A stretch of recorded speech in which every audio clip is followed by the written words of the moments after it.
ಪುನಃ ಚೂತಮಾಮನಗಳು ಕಥೆಯನ್ನು ಮುಂದುವರಿಸುತ್ತಾ ಎಲೆ ಮುನಿಯವರಿಯರೇ ಸತ್ಯನಾರಾಯಣ ಸ್ವಾಮಿಯ ಪೂಜೆಯನ್ನು ಮಾಡುತ್ತೇನೆ ಎಂದು ಸಂಕಲ್ಪ ಮಾಡಿದ ಮೇಲೆ ತಪ್ಪದೇ ಮಾಡಬೇಕು.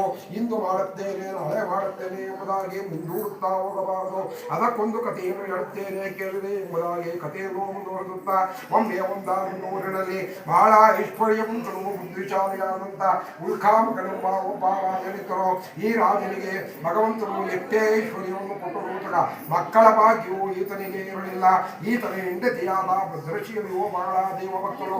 ಈಕೆಯು ಒಂದು ದಿನ ನದಿ ತೀರದಲ್ಲಿ ತನ್ನ ಪತಿಯೊಡಗೂಡಿ ಸತ್ಯನಾರಾಯಣ ಸ್ವಾಮಿಯ ಪೂಜೆಯನ್ನು ಮಾಡುತ್ತಾ ಇರುತ್ತಾನೆ.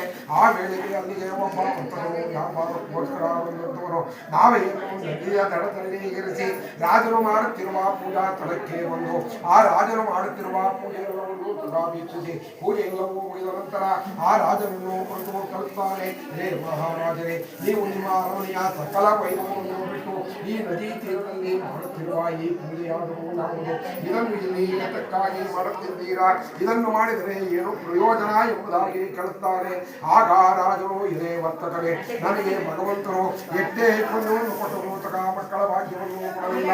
ಆದುದರಿಂದ ನಾನು ಪುತ್ರ ಸಂತಾನಕ್ಕಾಗಿ ಈ ಪೂಜೆಯನ್ನು ಮಾಡುತ್ತಿದ್ದೇನೆ. ಇದು ಸತ್ಯನಾರಾಯಣ ಸ್ವಾಮಿಯ ಪೂಜೆ ಎಂದು ಇದನ್ನು ಮಾಡಿದರೆ ಖಂಡಿತವಾಗಿ ಮಕ್ಕಳಾಗುತ್ತದೆ ಎಂಬುದಾಗಿ ನಂಬಿದ್ದೇನೆ ಎಂಬುದಾಗಿ ಹೇಳುತ್ತಾರೆ. ಆಗ ಈ ವರ್ತಕನು ಎಲೆ ಮಹಾರಾಜನೇ, ನನಗೆ ಎಷ್ಟೇ ಚೋರಿಗ ಮಕ್ಕಳ ಭಾಗ್ಯವೂ ಇಲ್ಲದ ಕಾರಣ ನಾನು ತಗ ಈ ಪೂಜೆಯನ್ನು ಮಾಡುತ್ತೇನೆ. ದಯವಿಟ್ಟು ನನಗೆ ಈ ಪೂಜೆಯ ವಿಧಿ ವಿಧಾನವನ್ನು ತಿಳಿಸಬೇಕೆಂಬುದಾಗಿ ರಾಜನಿಂದ ಸತ್ಯನಾರಾಯಣ ಸ್ವಾಮಿಯ ಪೂಜೆಯ ವಿಧಿ ವಿಧಾನಗಳನ್ನು ತಿಳಿದುಕೊಂಡು ಆ ದಿನದ ವ್ಯಾಪಾರವನ್ನು ಮುಗಿಸಿ ತನ್ನ ಮನೆಯನ್ನು ತಲುಪಿ ತನ್ನ ಹೆಂಡತಿಯಾದ ಲೀಲಾವತಿಯ ಬಳಿ ಸತ್ಯನಾರಾಯಣ ಸ್ವಾಮಿಯ ಪೂಜೆ ಇದರಿಂದಾಗುವ ಪ್ರಯೋಜನ ಎಲ್ಲವನ್ನೂ ವಿಸ್ತಾರವಾಗಿ ಹೇಳುತ್ತಾನೆ. ಆಗ ಆತನ ಹೆಂಡತಿಯು ಸ್ವಾಮಿ, ಹಾಗಾದರೆ ಏಕೆ ತಡ ಮಾಡುತ್ತೀರಿ? ಈ ದಿನವೇ ಈಗಲೇ ಈ ಪೂಜೆಯನ್ನು ಮಾಡೋಣ ಎಂಬುದಾಗಿ ಹೇಳುತ್ತಾಳೆ. ಆದರೆ ಈ ವರ್ತಕರು ಈಗ ನನಗೆ ಸಮಯವಿಲ್ಲ. ಭಗವಂತನು ಮುಂದೆ ನಮಗೆ ಯಾವಾಗ ಮಕ್ಕಳನ್ನು ಕಳಿಸುತ್ತಾರೋ ಆಕೆ ಈ ಖಂಡಿತವಾಗಿ ಪೂಜೆಯನ್ನು ಮಾಡೋಣ ಎಂಬುದಾಗಿ ಹೆಂಡತಿಯನ್ನು ಸಮಾಧಾನಪಡಿಸಿ ದಂಪತಿಗಳಿಬ್ಬರು ಸಂತೋಷದಿಂದ ಕಾಲ ಕಳೆಯುತ್ತಾ ಇರುತ್ತಾರೆ. ಸತ್ಯನಾರಾಯಣ ಸ್ವಾಮಿಯ ಕೃಪೆಯಿಂದ ಒಂದು ದಿನ ಆತನ ಹೆಂಡತಿಯಾದ ಲೀಲಾವತಿಯು ಗರ್ಭವನ್ನು ಧರಿಸಿ 10ನೇ ತಿಂಗಳಲ್ಲಿ ಪುತ್ರಿಕಾರತ್ವವನ್ನು ಪಡೆಯುತ್ತಾಳೆ. ಇದನ್ನು ನೋಡಿದಂತಹ ರಾಜನು ಬಹಳ ವರ್ತಕನು ಬಹಳ ಸಂತೋಷಗೊಂಡು ಆ ಮಗುವಿಗೆ ಕಲಾವತಿ ಎಂದು ನಾಮಕರಣ ಶಾಸ್ತ್ರವನ್ನು ಬಹಳ ವೈಭವವಾಗಿ ಮಾಡುತ್ತಾರೆ. ಆದರೆ ಆ ಸಂದರ್ಭದಲ್ಲಿಯೂ ಈತನು ಪೂಜೆಯ ಬಗ್ಗೆ ಆಲೋಚನೆಯನ್ನು ಸಹ ಮಾಡುವುದಿಲ್ಲ. ಈತನ ಹೆಂಡತಿಯು ಎಷ್ಟೇ ವಿಧವಾಗಿ ಹೇಳಿದರೂ ಸಹ ಈಗಲೂ ನನಗೆ ಸಮಯವಿಲ್ಲ, ಮುಂದೆ ಈಕೆಯ ಮದುವೆಯ ಸಂದರ್ಭದಲ್ಲಿ ಮಾಡೋಣ ಬಿಡು ಎಂಬುದಾಗಿ ಹೆಂಡತಿಯನ್ನು ಸಮಾಧಾನಪಡಿಸಿ ವ್ಯಾಪಾರಕ್ಕೋಸ್ಕರ ಹೊರಟು ಹೋಗುತ್ತಾಳೆ. ಇತ್ತ ಕಲಾವತಿಯು ದಿನದಿನಪುಗಳೆಯುತ್ತಾ ವಯಸ್ಕಳಾಗಿ ಋತುಮತಿಯಾಗಿ ವಿವಾಹಕ್ಕೆ ಯೋಗ್ಯವಾದ ಕನ್ಯೆಯಾಗಿ ಬೆಳೆದು ನಿಂತಿರುತ್ತಾಳೆ. ಬೆಳೆದು ನಿಂತಿರುವ ಮಗಳನ್ನು ನೋಡಿದಂತಹ ಈ ವರ್ತಕನು ಆದಷ್ಟು ಜಾಗ್ರತೆ ಮಗಳಿಗೆ ವಿವಾಹವನ್ನು ಮಾಡಬೇಕು ಎಂಬುದಾಗಿ ಯೋಚಿಸಿ ತನ್ನ ಆಪ್ತರನ್ನು ಕರೆಸಿ ಮಗಳಿಗೆ ಯೋಗ್ಯನಾದವರನ್ನು ಹುಡಿಕೊಂಡು ಬರುವಂತೆ ಕಳಿಸುತ್ತಾನೆ. ಆ ಆಪ್ತರಾದರೂ ಅನೇಕ ನಗರಗಳನ್ನು ಸಹ ಸುತ್ತಿ ಕಾಶಿ ಪಟ್ಟಣದಿಂದ ಗುಣಾಢ್ಯವಾದಂತ ಒಬ್ಬ ವರ್ತಕನ ಕುಮಾರನನ್ನು ಕರೆತರುತ್ತಾರೆ.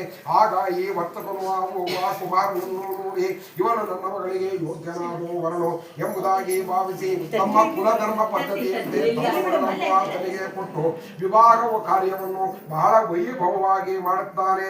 ಆ ಸಂದರ್ಭದಲ್ಲಿಯೂ ಈತನು ಪೂಜೆಯ ಬಗ್ಗೆ ಆಲೋಚನೆಯನ್ನು ಮಾಡುವುದಿಲ್ಲ. ಈತನ ಹೆಂಡತಿಯು ಎಷ್ಟೇ ವಿಧವಾಗಿ ಹೇಳಿದರೂ ಈಗಲೂ ನನಗೆ ಸಮಯವಿಲ್ಲ, ಮುಂದೆ ನಮಗೆ ಯಾವಾಗ ಅನುಕೂಲವಾಗುತ್ತದೆ ಹಾಗೆ ಮಾಡೋಣ ಎಂಬುದಾಗಿ ಹೆಂಡತಿಯನ್ನು ಸಮಾಧಾನಪಡಿಸಿ ವ್ಯಾಪಾರ ವೃತ್ತಿಯಿಂದ ಶ್ರೀಮಂತನಾದ ಅಳಿಯನನ್ನು ಜೊತೆ ಮಾಡಿಕೊಂಡು ಬಹುದೂರ ವ್ಯಾಪಾರಕ್ಕೋಸ್ಕರ ಹೊರಟು ಹೋಗುತ್ತಾನೆ. ಇದೆಲ್ಲವನ್ನು ಗಮನಿಸಿದ ಸತ್ಯನಾರಾಯಣ ಸ್ವಾಮಿಯು ನಿನಗೆ ಸಹಿಸಲು ಅಸಾಧ್ಯವಾದ ಬಹು ದುಃಖ ಉಂಟಾಗಲಿ ಎಂಬುದಾಗಿ ಶಪಿಸುತ್ತಾರೆ. ಈ ವರ್ತಕನು ತನ್ನ ಅಳಿಯನೊಂದಿಗೆ ಬಹುದೂರ ವ್ಯಾಪಾರಕ್ಕೋಸ್ಕರ ಪ್ರಯಾಣವನ್ನು ಮಾಡಿ ರಕ್ತಸಾರವೆಂಬ ಪಟ್ಟಣದ ಬಳಿ ವಜ್ರವೈಡೂರ್ಯ ವ್ಯಾಪಾರವನ್ನು ಮಾಡಿಕೊಂಡು ಕಾಲ ಕಳೆಯುತ್ತಿರುತ್ತಾನೆ. ಸತ್ಯನಾರಾಯಣ ಸ್ವಾಮಿಯ ಕೋಮಲಮಯಿಂದ ಆ ಪಟ್ಟಣದ ಒಡೆಯನಾದ ಚಂದ್ರಕೇತುವಿನ ಅರಮನೆಗೆ ಕಳ್ಳರು ನುಗ್ಗಿ ರಾಜಭಂಡಾರವನ್ನು ಲೂಟಿ ಮಾಡಿಕೊಂಡು ಓಡಿ ಬರುತ್ತಿರುತ್ತಾರೆ. ಓಡಿ ಬರುತ್ತಿರುವ ಕಳ್ಳರನ್ನು ನೋಡಿದಂತಹ ರಾಜಭಟ್ಟರು ಅವರನ್ನು ಅಟ್ಟಿಸಿಕೊಂಡು ಬರುತ್ತಾರೆ. ಈ ಕಳ್ಳರು ರಾಜಭಟ್ಟರನ್ನು ನೋಡಿ ಇವರ ಕೈಗೆ ಸಿಕ್ಕಿ ಹಾಕಿಕೊಂಡರೆ ನಮಗೆ ಶಿಕ್ಷೆ ತಪ್ಪಿದ್ದಲ್ಲ ಎಂಬುದಾಗಿ ಭಾವಿಸಿ ಇವು ಸುಮ್ಮನೆ ವ್ಯಾಪಾರವನ್ನು ಮಾಡಿಕೊಂಡು ಕುಳಿತಿದ್ದ ವರ್ತಕರ ಬಳಿ ರಾಜನ ಭಂಡಾರದಿಂದ ಖುದ್ದು ತಂದಿದ್ದ ಹಣದ ಗಂಟನ್ನು ಇಟ್ಟು ಓಡಿ ಹೋಗುತ್ತಾರೆ.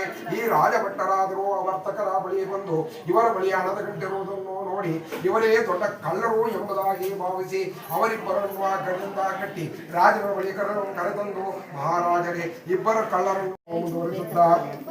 ಹಿರಿಯ ಮುನಿವರಿಯರೇ, ಹಿಂದೆ ಯಾರು ಈ ಪೂಜೆಯನ್ನು ಮಾಡಿ ಏನು ಪ್ರಯೋಜನವನ್ನು ಪಡೆದರು ಎಂಬುದನ್ನು ಹೇಳುತ್ತೇನೆ ಕೇಳಿರಿ. ಒಮ್ಮೆ ಕಾಶಿ ಪಟ್ಟಣದಲ್ಲಿ ಅತ್ಯಂತ ದರಿದ್ರನಾದ ವಿಷ್ಣು ಶರ್ಮನೆಂಬ ಒಬ್ಬ ಬಡ ಬ್ರಾಹ್ಮಣನಿದ್ದರು. ಈತನು ತಿನ್ನಲು ಆಹಾರವಿಲ್ಲದೆ ಉಡಲು ಬಟ್ಟೆಯೂ ಇಲ್ಲದೆ ಪ್ರತಿ ದಿನವೂ ಮನೆಯನ್ನು ತಿರುಗಿ ಭಿಕ್ಷೆಯನ್ನು ಬೇಡಿ ತನ್ನ ಜೀವನವನ್ನು ನಡೆಸುತ್ತಿದ್ದರು. ಈತನು ಮಹಾಭಕ್ತನು. ಈತನ ಕಷ್ಟವನ್ನರಿತ ಶ್ರೀಮನ್ನಾರಾಯಣನು ಒಬ್ಬ ವೃದ್ಧ ಬ್ರಾಹ್ಮಣ ವೇಷಧಾರಿಯಾಗಿ ಈ ದರಿದ್ರ ಬ್ರಾಹ್ಮಣನನ್ನು ಕುರಿತು ಕೇಳುತ್ತಾರೆ. ಎಲೆ ಬ್ರಾಹ್ಮಣನೇ, ನೀವು ಏತಕ್ಕಾಗಿ ಮನೆ ಮನೆಯನ್ನು ತಿರುಗಿ ಭಿಕ್ಷೆಯನ್ನು ಬೇಡುತ್ತಲಿರುವೆ? ನಿನಗೆ ಬಂದಿರುವ ಕಷ್ಟವಾದರೂ ಏನು ಎಂಬುದಾಗಿ ಕೇಳುತ್ತಾರೆ. ಆಗ ಆ ದರಿದ್ರ ಬ್ರಾಹ್ಮಣನು, ಅಯ್ಯ, ನಾನು ದಟ್ಟ ದರಿದ್ರನು, ತಿನ್ನಲು ಆಹಾರವಿಲ್ಲದೆ ಉಡಲು ಬಟ್ಟೆಯೂ ಇಲ್ಲದೆ ಪ್ರತಿ ದಿನವೂ ಮನೆ ಮನೆಯನ್ನು ತಿರುಗಿ ಭಿಕ್ಷೆಯನ್ನು ಬೇಡಿ ನನ್ನ ಜೀವನವನ್ನು ನಡೆಸುತ್ತಿದ್ದೇನೆ. ನಾನು ಎಷ್ಟೇ ಭಿಕ್ಷೆ ಬೇಡಿದರೂ ನನಗೆ ಒಂದು ರೀತಿಯ ಪಡೆಯುತ್ತಿಲ್ಲ. ನಿಮಗೇನಾದರೂ ನನ್ನ ಈ ಕಷ್ಟವನ್ನು ಪರಿಹಾರ ಮಾಡುವ ವಿಧಿ ತಿಳಿದಿದ್ದರೆ ತಿಳಿಸಬೇಕೆಂಬುದಾಗಿ ಕೇಳಿಕೊಳ್ಳುತ್ತಾರೆ. ಆಗ ವೇಷಧಾರಿಯಾದ ಬ್ರಾಹ್ಮಣನು, ಅಯ್ಯ, ನೀನು ಚಿಂತೆ ಮಾಡಬೇಡ. ಶ್ರದ್ಧಾಭಕ್ತಿಗಳಿಂದ ಸತ್ಯನಾರಾಯಣ ಸ್ವಾಮಿಯ ಎಂಬ ಪೂಜೆಯನ್ನು ಮಾಡಿದರೆ ಸಾಕು, ನಿನ್ನ ಎಲ್ಲಾ ಕಷ್ಟವೂ ಪರಿಹಾರವಾಗುವುದು ಎಂಬುದಾಗಿ ಆತನಿಗೆ ಸತ್ಯನಾರಾಯಣ ಸ್ವಾಮಿಯ ಪೂಜೆಯ ವಿಧಿ ವಿಧಾನವೆಲ್ಲವನ್ನು ತಿಳಿಸಿ ಅಲ್ಲಿಂದ ಹೊರಟು ಹೋಗುತ್ತಾರೆ. ಈ ದರಿದ್ರ ಬ್ರಾಹ್ಮಣನು ಇದೇ ಚಿಂತೆಯನ್ನು ಮಾಡುತ್ತಾ ರಾತ್ರಿಯನ್ನು ನಿದ್ರೆಯನ್ನು ಮಾಡದೆ ಪ್ರಾತಃ ಕಾಲವಾಗುತ್ತಲೇ ಸ್ನಾನ ಸಂಧ್ಯಾ ವಂದನಾದಿಗಳೆಲ್ಲವನ್ನು ಮುಗಿಸಿಕೊಂಡು ಜೋಳಿಗೆಯನ್ನು ಹಾಕಿಕೊಂಡು ಪ್ರತಿ ದಿನದಂತೆ ಭಿಕ್ಷೆಯನ್ನು ಮಾಡುತ್ತಾರೆ.